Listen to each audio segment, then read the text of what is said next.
Some more absolutely wild trade rumors are out there surrounding Jeff Petry, including rumors of him going to the Ducks, the Lightning, and maybe one of the locations that we think is the most likely in the Edmonton Oilers. We'll be breaking those down, plus Laval Rocket head coach Jeff Petry praises all of his young guys, but especially Rafael Harvey-Pinard, so you'll want to hear all that on this edition of Habs Digest. But before we get into the video, a reminder that this video is sponsored by Rentals.ca. Guys, Rentals.ca is Canada's largest apartment hunting network. You can rent apartments, houses, and condos wherever you want.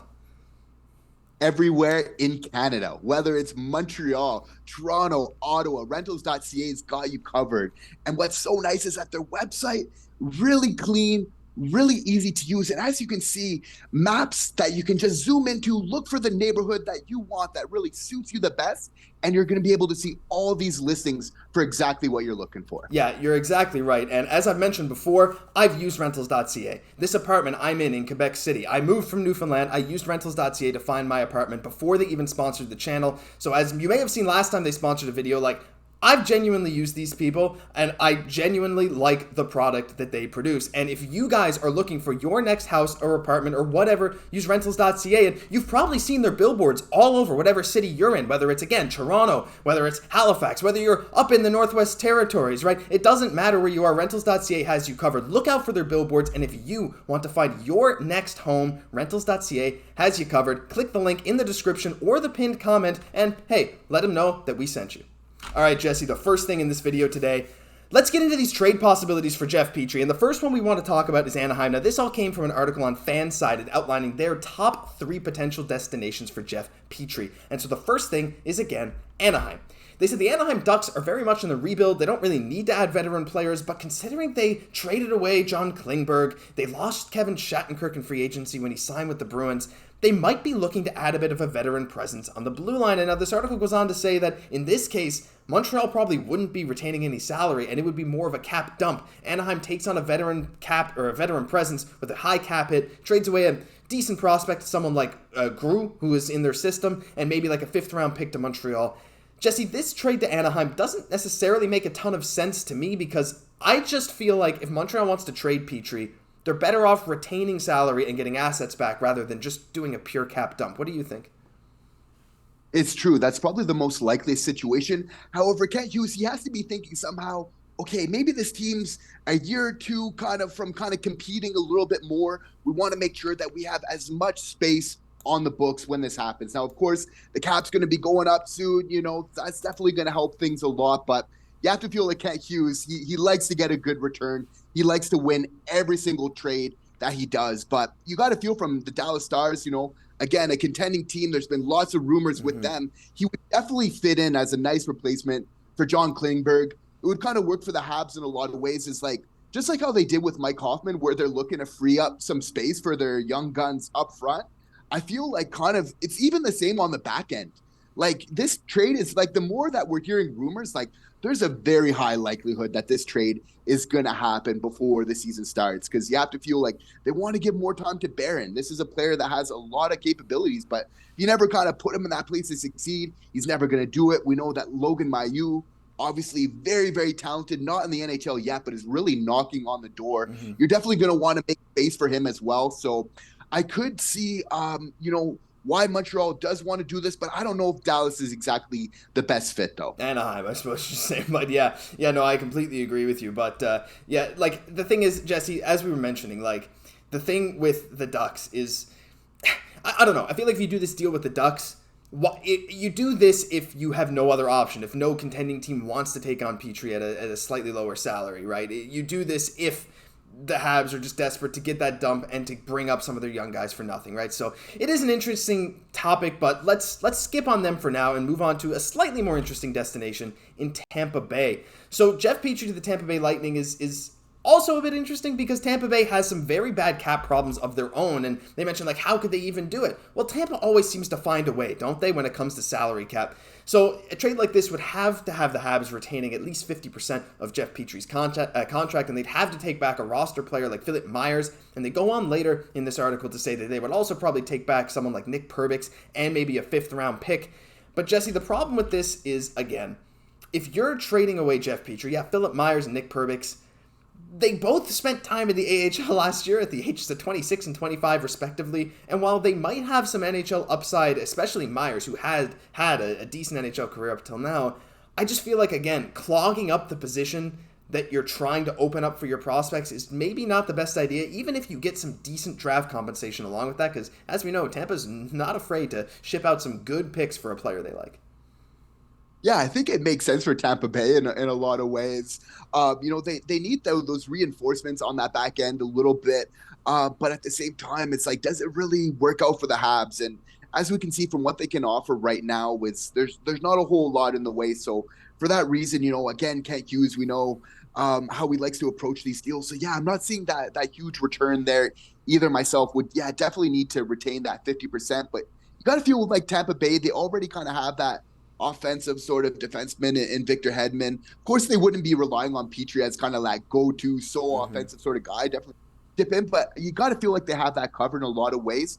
But at the same time, you got to feel like Tampa's at least definitely going to be calling, or has, if not already called, because they're in their contention window. They're there right now, but they're kind of starting to go down, right? So you got to feel like you got to strike while the iron's hot. You still got Stamkos there. You still got a lot of great players, right? And before kind of tearing it down and starting everything up, as many teams in the NHL shows, as Pittsburgh has shown very recently, it's like when you still have those great players, even if they're getting older, you want to take as many kicks in the can as you can and get some good players on the back end, just like how Pittsburgh did with Carlson. Maybe Tampa could try and do a similar thing in getting Petry, but I would have to see a little bit of a better return than what we've seen in some mock returns. Yeah, I think so too. And again, like you said, Tampa's at the end of their window with the Atlantic Division not getting any easier over the next 3-4 years. They know this is their chance to go for it, and if they can make Jeff Petry work, I think they will. However, I think it's the Habs saying no on this side of the trade. Unfortunately, just not quite enough of a return for Jeff Petry. But hey, who knows? Maybe Kent Hughes likes this deal more than we do. So Fanside, it's 0-2 in our opinion, but here's the one that we like the most. What about the Edmonton Oilers? So let's focus on this, right? With Connor McDavid, Leon Draisaitl, they have the talent. They have some of the most talent in the NHL. They have arguably the two top forwards in the NHL. And they say, but maneuvering on the salary cap would be tricky, so the Habs would need to retain half of Petry said. They would need to take back Warren Foegele's contract, which is just 1 year, 2.75, and he's like a 30-ish point producer over the regular season, maybe 40. Petry's still a top 4 D-man. It'd give them Nurse, Ekholm, Bouchard, Petry, Ceci, and Kulak, which is a very solid defense core heading into next year. But the Habs would probably also have to get back some kind of prospect and some picks, and they suggest Rafael Lavoie. He's a 6'4 forward who just had 45 points, including 25 goals in 61 AHL games. Looks like he's definitely on a path to the NHL. So Jesse, this along with a couple picks, Foegele, Lavoie, and a couple picks, and the Edmonton Oilers bolster their D-core for their final true big push at a Stanley Cup. Maybe not final, but one of their big chances coming up this season. I feel like this might be a win-win for both teams here. This is a trade exactly that, Josh, that works so well for both teams and just kind of like stylistically as well, right? Because obviously that's so important, the type of player that you're bringing in. What needs do you have? What do you have already?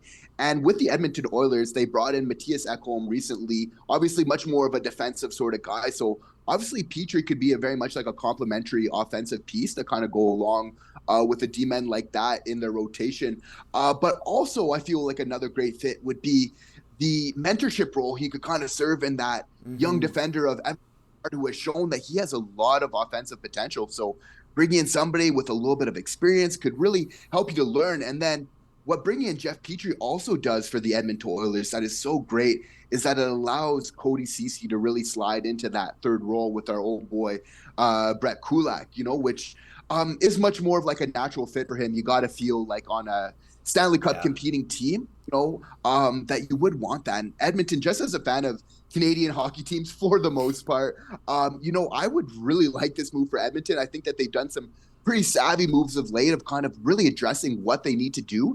And maybe this could be their next move that they make to kind of further that Stanley Cup contention. Yeah, and again, the return from Montreal is pretty good in itself. Like Lavoie, maybe he has some solid NHL upside. I mean, I don't think he's going to be a superstar, but he's definitely something decent. Warren Foegele, you could maybe trade him at the deadline or something to a contender because he's a solid bottom 6 producer, right? You probably wouldn't be able to retain salary, but hey, who knows? It's just 1 year left on his contract. Very, very tradable at the deadline. And also, you probably get a 3rd and a 4th round pick or something along with this. So I feel like it works out really well for both teams. But hey, all we can do is wait and see Does this trade make most sense for you guys? Let us know which one of these three you like the best in the comments below, or if you've seen another rumor out there that you like even more, let us know.